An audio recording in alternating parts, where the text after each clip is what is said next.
Yeah. You run Kelly Youth Services. Kelly Youth Services, you know.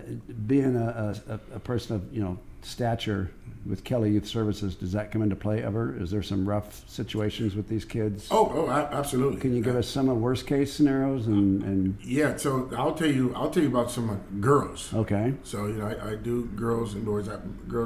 Kids from as young as 9, those 21. So there was a couple of issues going on in one of the female houses. So I went over there to facilitate a group. We talk about it, and one of the young ladies picked up. She was probably 14. Okay. Nice sized young lady. She had picked up a lamp, and she's going to hit another girl over the head with the lamp. So I had to grab her to restrain her to stop. So as I restrained her, grabbed the lamp from her to hold her down. Her buddy, and she was about a 200-pounder, and she jumped on my back. So now I have her around, I have to train. The funny thing, when I come home, we're laughing now. But we're laughing now. What laughing? So when I come home, of course my shirt is all like that. So I walk in, my wife's like, "What happened to you? I thought you went to the girls' house." I said, "I did." I did. I got marks on my face, and the shirt is all tore up. She's like, "Yeah, sure." Yeah, I did. They jumped me. So it's. So you got quite a few of those situations. Yeah, you know the situations now. So how did you become? How did you? I know you talked about the history of being Kelly Youth Services, but and I'm sorry, I digress. I wanted to ask you one other question first. There was a point when the district attorney was reaching out to you during the President Obama's administration. They were going to release the nonviolent criminals, the adults. And they were looking to you. Yeah. To house them, to bring them back into society. Is that correct? Yeah. So I did that. I did that for about 2 years. So what it was here, releasing nonviolent felons, and I would house them, and they would give them 3 to 6 months. And so what was going on in 3 to 6 months? You have to understand here at that time there were still laws on the books. First of all, if you're a felon, you can't get housing. If you're a felon, you cannot go. If you're from Seattle, Central District, Kent, or wherever, you can't go back and live in that neighborhood. Well, that's all you know. Those are all your connections. So you can't live in. That's part of the rule. That's a rule. Federal laws. Yeah, that's a law. So not only the problem was getting these guys' housing, because they could get those guys that they wanted to change. They can get work, to find work, but when you wanted to go get a job and sign up, you couldn't. At that time, you couldn't get assistance to get food stamps, and that did change shortly. So at least when they first got out, they had food stamps. A lot of stuff. Being a felon, you can't get insurance. You can't sign up for a housing assistance. So they can get a job, but there was nowhere that they could live because they were not eligible, and then they couldn't live with mom, brother, because they lived where they committed the felony. So I'm trying to dude, this is not working, because here, and then at 3 months, 6 months, it's like, okay, if they don't have it there, they're cut off. So now you're just putting them back out in the street. So the likelihood of repeating was pretty good if they just weren't just totally self-motivated. That was the number one issue, was the housing. We could help get guys, help them find jobs and stuff like that. But so did that stop? Well, it got to a point where with me it's just kind of I'm bumping my head against the wall, because there's nothing I could do to convince the housing, or convince you as a landlord to rent to this convicted felon. So you're going to the owners of the facilities, trying to working with the released prisoners. You're working with the distressed children. And again, I asked about your physicality coming into play, being an ex-Vol or ex-NFL player. Would you say that there's one group that's more difficult than the other? I mean, the younger boys, teenage boys. The older, the men, that was just totally respectful. Never had an issue, never had an argument, right? Never, nothing. Those guys kept the facility clean. They're getting up, and they just wanted coffee. As long as I had coffee, they get up, house clean, go out, look for a job. Never had any kind of issue with them. With the but boys, the teenage boys, that've been in the streets, and whether or not it's drugs or just criminal activity, not going to school. Here, I have kids that have fought the police. So if they fought the police has guns and handcuffs. I don't have none of that. So if they're not scared of that, they're not gonna be scared of me. So it's just kind of, it's being able to, verbally de-escalate situations. Give them, realistic situations. I'm a certified crisis intervention trainer, so I train my staff. Because nowadays you have more issues with kids having mental health issues. When I first started, it was really behaviorally challenged kids, kids who, criminal past, just out there, not just truant, didn't want to go to school and doing silly stuff.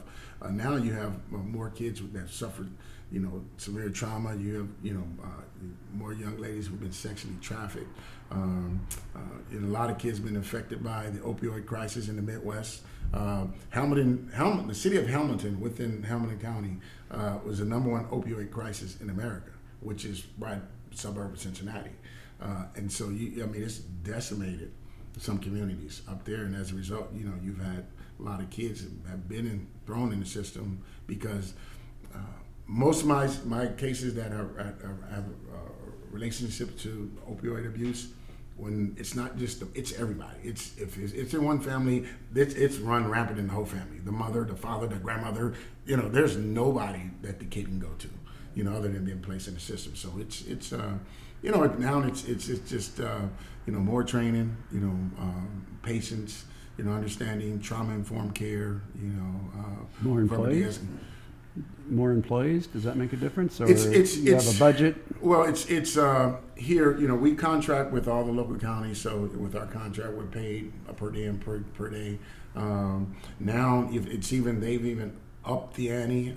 Now, you just can't get licensed. You have to be accredited. They want staff to be more educated, more highly trained. So we've just went under. Now we've got accredited by the organization COA, Council on Accreditation, which is one of the best organizations in the United States. So it's just it made us step our game up because the level of mental health crisis is at a crucifix in the United States. Kids have. It's unfortunate. Kids are dealt some bad hands. And as a result, suffering, through trauma. And, I had a, kid, 14-year-old kid a couple months ago, never had a birthday cake. At 14, nobody ever gave you a cake. Get out of here. Yeah, no, I've never had a birthday cake. I give them the biggest damn cake in the store. It's yours. Everybody else, here's your cupcakes. Get it. So it's just kind of those things that we it was funny. I took a kid on a visit Tuesday, and I don't know if you guys heard of White Castle. Doesn't have them here. Yeah, White Castle burgers. Yeah. And White Castles. The burgers are 59 cents.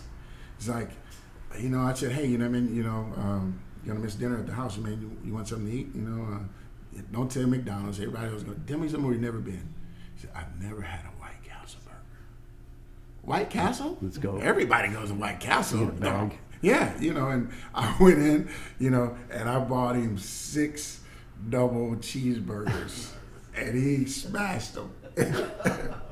Every one of them. Yeah, every one of them. So, it's those things. You get, you have those kind of stories, man, just kind of keep you going, with all the other stuff you deal with, and just my cousin Andre, he's on my board, just being able to provide direction for the organization.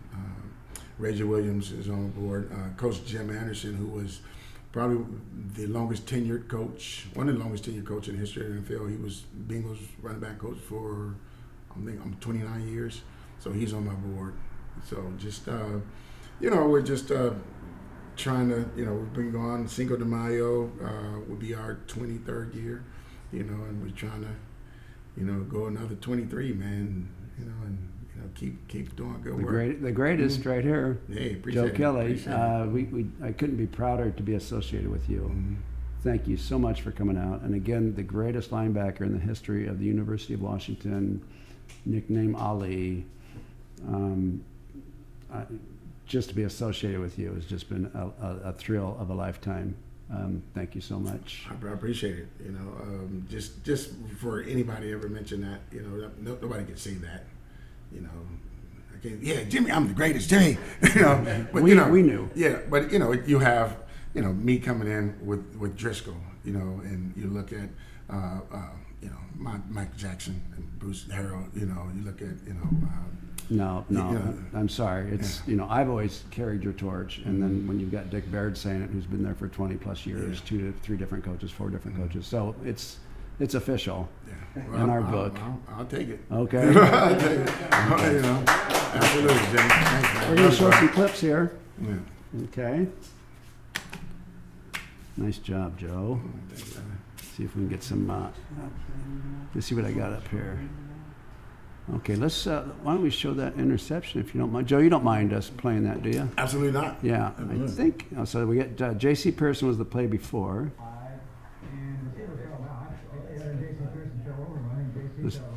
He knew if he had kept his feet, he'd intercepted.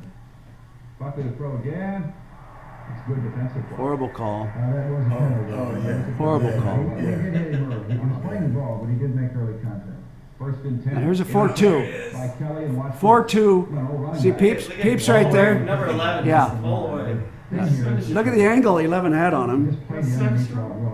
It is. Good call. He just want to make little squeaking noises.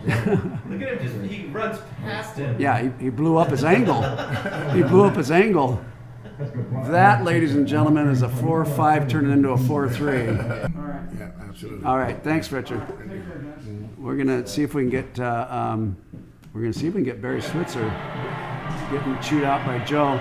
So Buster Rhymes, remember this? It bounced off his face mask. Yeah. And Buster liked to party. Yeah. So everybody wondered if that had anything to do with it. Yeah. So here comes the play where I'm saying, get down, Joe.